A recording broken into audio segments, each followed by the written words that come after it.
The moment I heard my sister-in-law's voice trembling on the phone, I knew whatever she was about to say would change my life forever. I never thought my life would fall apart because of a single phone call. But that's exactly what happened. My wife and I have been together for over 10 years.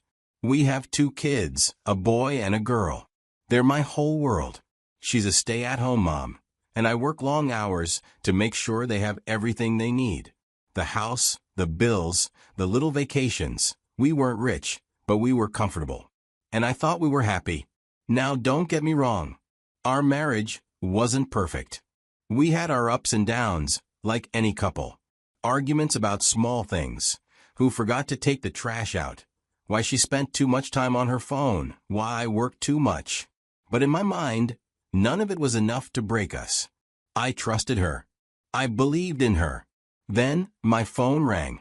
I glanced at the screen. It was my sister-in-law. That was strange. She and I weren't exactly close.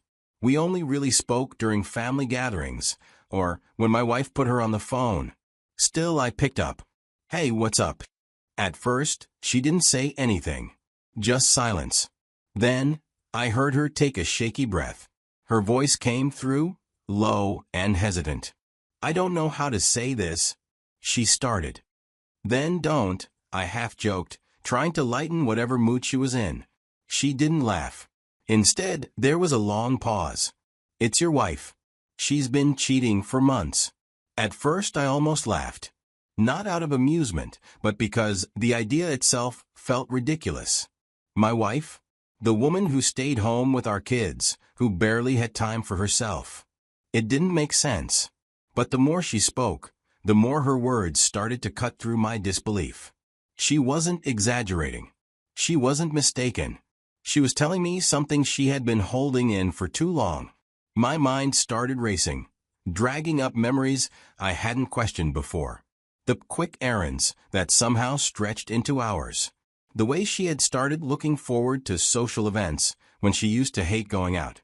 The shift in her mood, distant at home, barely present, but coming back from those outings, almost glowing. It was like puzzle pieces falling into place, forming a picture I didn't want to see. I had ignored all of it. But now hearing this, I realized how blind I had been. But still, I didn't want to believe it. I told myself there had to be some kind of mistake, that my sister-in-law was either misinformed or had some twisted reason for saying what she did. Why would she betray her own sister like this? What did she have to gain? The more I thought about it, the less sense it made. If this were some petty grudge or jealousy, why now? Why risk shattering our entire family over something that wasn't true? The weight of that realization sat heavy in my chest. She wouldn't have told me if she wasn't sure, but I couldn't just take her word for it. No matter how real her pain sounded, no matter how much her voice trembled, I needed to see it for myself. If I confronted my wife without proof, she'd deny it. I could already hear her voice, calm and collected, calling her sister a liar, spinning the situation back on me, making me look paranoid. I refused to give her that chance. If she was innocent, then I'd live with the shame of ever doubting her. But if she wasn't, I needed to be ready. The next weekend, I had time to go get a tracker. I opened her car door and slipped a small GPS tracker beneath the dashboard. I worked quickly. If she had nothing to hide, she would never know it was there. I would check it a few times, ease my paranoia, and move on. But if she was guilty, then at least I wouldn't be the fool in the dark any longer. The first few days after installing the tracker felt like an eternity. I checked it sparingly. Each time, her car was exactly where she said she would be: grocery stores, school pickups, the occasional coffee shop. For a brief moment, I almost felt foolish. Maybe I had let suspicion get the best of me. Maybe my sister-in-law was wrong. Maybe my wife really was just running errands, living her life while I played detective in the background. But then came Monday morning. I was at work, halfway through a report, when a nagging feeling told me to check the app. I pulled out my phone, opened the tracker, and froze. Her car wasn't at home. It wasn't at the grocery store. It wasn't at our kids' school. It was parked at a hotel across town. My stomach dropped. I stared at the screen, my pulse hammering in my ears. She had waited for me to leave. The moment I stepped out for work, she had driven straight there. No errands, no school drop-offs, no excuses. Just a direct route to a hotel. I clenched my jaw, willing myself to stay calm, but my hands were already dialing. My sister-in-law picked up after the first ring. I didn't ask if she was sure anymore. I knew.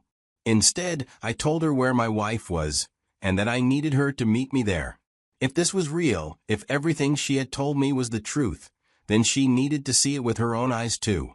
When my sister-in-law and I arrived at the hotel, we sat in the lobby, both of us tense and silent.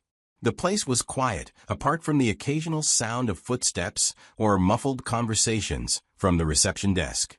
My hands were clasped together, my knee bouncing slightly, but I forced myself to stay still. My sister-in-law sat beside me, arms crossed, her face unreadable. She hadn't spoken much since we arrived, but she didn't need to. The tension between us was enough. We were both here for the same reason. I pulled out my phone, inhaled deeply, and dialed my wife's number. My voice came out calm, steady, too steady. "Hey, babe. I came home and couldn't find you. Something happened at home. Where are you? Can you come back now?" There was silence on the other end.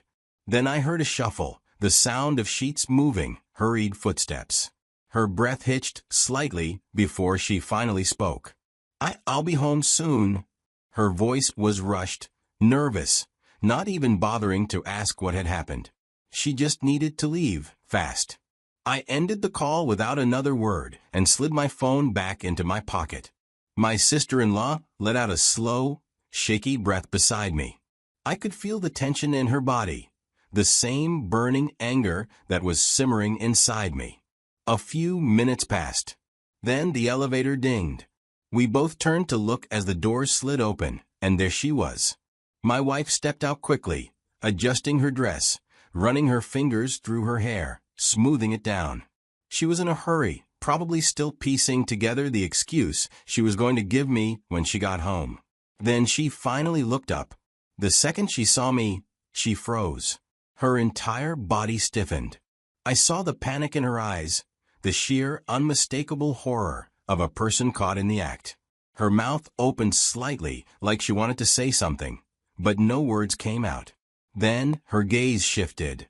She saw her sister sitting next to me. Whatever excuse she had been preparing in her head, it died right there. There was nothing left to say. Her eyes darted between me and her sister, as if searching for a way out, some explanation that could undo this moment. But there was none. There was nowhere to hide. Beside me, my sister-in-law's whole body trembling with barely contained rage. Her voice was sharp. "Tell him who you're here with." And then, as if on cue, the elevator doors behind her slid open once more. Out stepped him. I barely registered his face before my wife spun around, her breath hitching in her throat. Her body stiffened, and her shoulders tensed.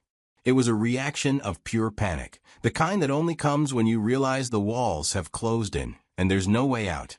I took a look at the man standing there. My wife's lover, but not just some random man. Her sister's fiancé. The weight of the betrayal hit me all over again, like a second, harder punch to the gut. The world around us seemed to blur. No one else existed at that moment, just the four of us, surrounded by the wreckage of lies. My wife turned back to me, her lips parted as she struggled for words. She knew she couldn't deny it, not with him standing right there. So instead, she did what cheaters always do. She tried to shift the blame. "You don't give me attention anymore," she blurted out. "I was lonely. I didn't mean for this to happen. It just..." Her words were painful to my ears. The audacity of it all. The woman I had dedicated my life to, the mother of my children, tried to justify the months of deception with me as the problem. But before I could even respond, my sister-in-law stepped forward, her voice shaking, not from sadness, but from pure, unfiltered rage. "You've been lying to both of us," she spat, eyes burning with fury. Do you even know how long I suspected him? How long I have protected you? I told you to leave my man, but you refused. You told me it was nothing. You let me plan a whole future with him while you were sneaking around behind my back. Her voice cracked on that last sentence, and for the first time, I saw the hurt beneath the anger. She wasn't just furious, she was shattered. And she had every right to be. I turned back to my wife, who stood there with her mouth open, eyes flicking between the two of us, as if trying to gauge who was more likely to forgive her. She still didn't get it. As I stood there, looking at the woman I had built a life with, the mother of my children, all I felt was numbness. It was like standing in the aftermath of an explosion. Everything around me was in ruins, but my mind was unable to process the destruction. My wife had destroyed our family. My sister-in-law had lost the man she was supposed to marry. And me? I had lost something too. Not just my marriage, but the illusion I had been living under, the belief that my love and loyalty meant something. I had spent years providing for a woman who, in the end, had chosen to betray me in the worst way possible. And now, I stood at a crossroads, uncertain of what came next. I could walk away, cut my losses, and leave her behind, thinking only of my kids. They didn't deserve to be caught in the middle of this mess, but staying for their sake, pretending things could ever go back to normal, felt impossible. I could expose her, let the world see her for what she really was. The devoted, stay-at-home wife and mother? A lie. The woman who smiled at family gatherings, pretending to be the perfect partner? A fraud. I could make sure that when people looked at her, all they saw was the truth. Or I could seek revenge. But what would that even look like? An affair of my own? Destroying her financially and emotionally? Maybe I wanted her to feel the weight of this betrayal, to experience the pain she had so carelessly inflicted on me. But would that really change anything? Would it make me feel whole again? That's why I'm telling you this story. Because I don't know what the right answer is. What would you do if you were me? Some say forgiveness is for the strong. Others say betrayal should never be forgiven. I used to believe that love could overcome anything. Now, I'm not so sure. When trust is shattered, can it ever be rebuilt? But when children are involved, does the choice become different? I want to hear from you. What do you think I should do?